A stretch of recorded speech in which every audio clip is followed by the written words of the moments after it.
मैं आशा शुक्ला, आप सबकी फिर से एक बार आई होप आपको मेरा पिछला वीडियो पसंद आया होगा। अब आज की वीडियो में मैं आपको बताऊंगी कि हमें ब्लीच कौन से स्किन में लगाना चाहिए, ब्लीच करने का सही तरीका क्या है और ब्लीच हमें कौन से स्किन में अवॉइड करना चाहिए, कौन से क्लाइंट पे अवॉइड करना चाहिए, ये सब आज इस वीडियो में आपको सीखने को मिलेगा। चलिए अपनी वीडियो को स्टार्ट करते हैं। सबसे पहले मैं आपको बताना चाहती हूँ कि ब्लीच का बेसिकली वर्क क्या होता है।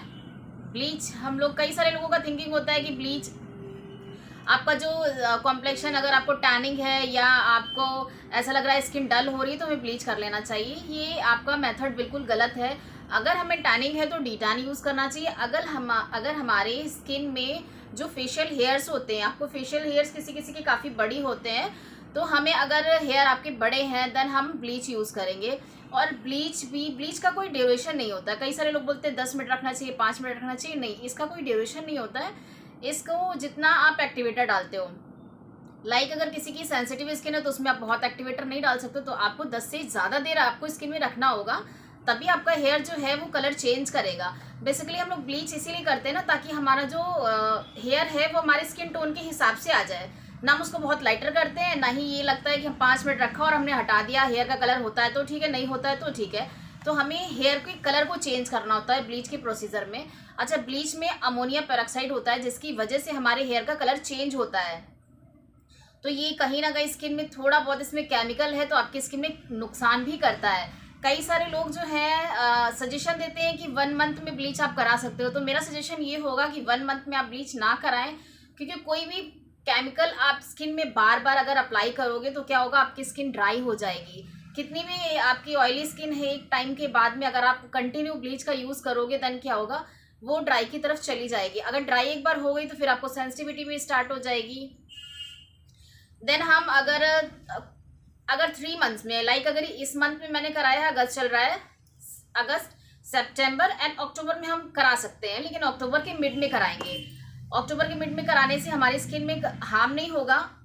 मतलब ये है कि 1 मंथ हमें छोड़ देना चाहिए। वैसे तो साल में हमें सिर्फ 3 से 4 बार ब्लीच करानी चाहिए, लेकिन कभी कदार क्या होता है, किसी की स्किन में अगर हेयर ज़्यादा होते हैं तो उनको कराना ही पड़ जाता है। कुछ लोग अपर लिप नहीं कराते हैं, वैक्स नहीं कराते हैं, थ्रेड नहीं कराते, तो उन्हें लगता है कि हम अपर लिप पे ही ब्लीच कर लेते हैं तो हमारा काम चल जाता है। तो इस कंडीशन में आप सेफर होके कराइए और हाइड्रेशन की आप क्रीम्स वगैरह लगाइए। डायरेक्ट कभी ब्लीच ऐसे अप्लाई मत करिएगा। अप्लाई डायरेक्ट करने से क्या होता है कि हमारी स्किन वैसे ही बार बार करने की वजह से इरिटेट हो चुकी होती है। अगर हम उसमें डायरेक्ट स्किन पे यूज़ करेंगे तो हमारा स्किन इरिटेट हो सकता है, दाने आ सकते हैं, जल सकती है। तो हमें सेफ हो कि अपनी सेंसिटिव स्किन है या हमें रेगुलर बेसिस पे यूज़ करना है, तो पहले आप ब्लीच अच्छी लीजिएगा, तभी आप रेगुलर बेसिस पे यूज़ करिए।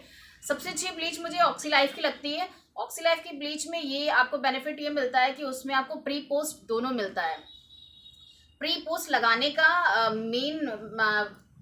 मेन बेनिफिट ये होता है, अगर आपने प्री ब्लीच लगा दिया कि मानो स्किन सेंसिटिव है या आपकी स्किन में एक्ने आया हुआ है या आपने तुरंत पहले ही आपने फेस वैक्स कराया हुआ है, फेस वैक्स कराएंगे तुरंत बाद तो हम क्लाइंट को सजेस्ट ही नहीं करेंगे कि आप ब्लीच कराएं। लेकिन कभी कभार क्लाइंट होता है कि कराने के बाद उनको लगता है कि ब्लीच कराने के बाद ही फेशियल का ग्लो आएगा, ऐसा जबकि नहीं है।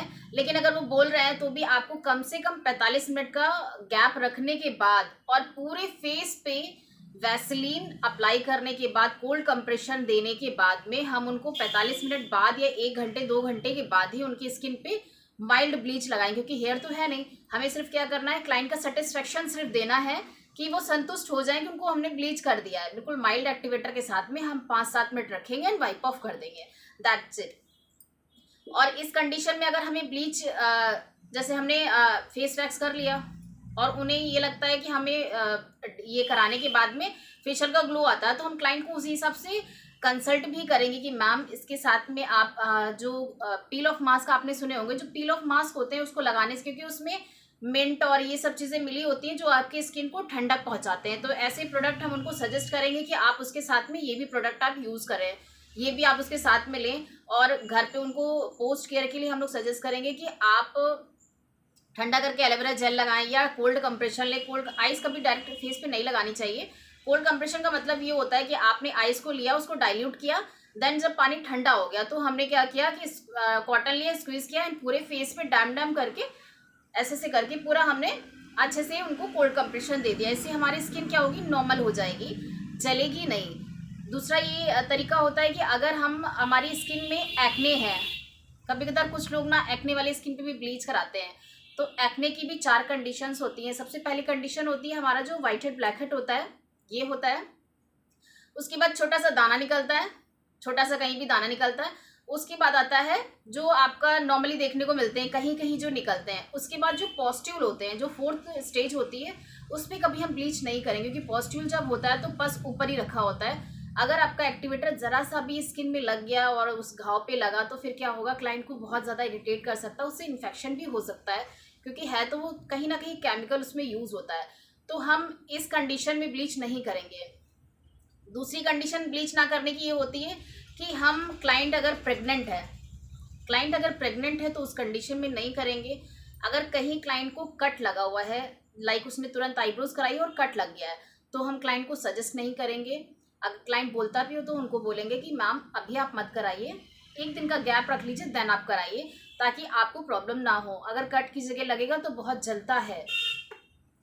और साथ ही साथ हम ये आपको बताना चाहेंगे कि हम अपनी स्किन का जैसे ब्लीच करा लिया, ब्लीच कराने के बाद में हम लोग डायरेक्ट सन में चले जाते हैं, तो हमें डायरेक्ट सन एक्सपोजर में नहीं जाना है। अगर सन एक्सपोजर में आप जाओगे तो आपको वाइट से पैचेस बन जाएंगे जो कि जैसे देखो वो छाले पड़ जाते हैं, वो हीट, क्योंकि आपने एक्टिवेटर से अपनी स्किन को वैसे ही हीट किया हुआ है। देन आप डायरेक्ट एक्सपोजर होगे, आप धूप में या डायरेक्ट जाके आप खाना बनाना शुरू करोगे।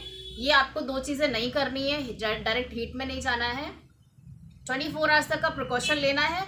आपको हीट ज़्यादा यूज़ नहीं करना है। जितनी आप ठंडी चीज़ अपने फेस पे लगा सकते हो, जितना आप कोल्ड कंप्रेशन ले सकते हो, एलोवेरा जेल लगा सकते हो, ये सब चीज़ें आप करिए। देन आपका स्किन खुद ही लगेगा कि हाँ मेरी स्किन में थोड़ा सा रिलैक्स हो रहा है। देन आप उसके बाद में अपना जो रूटीन फॉलो करते हो, लाइटनिंग क्रीम नहीं लगानी है 2 दिन तक।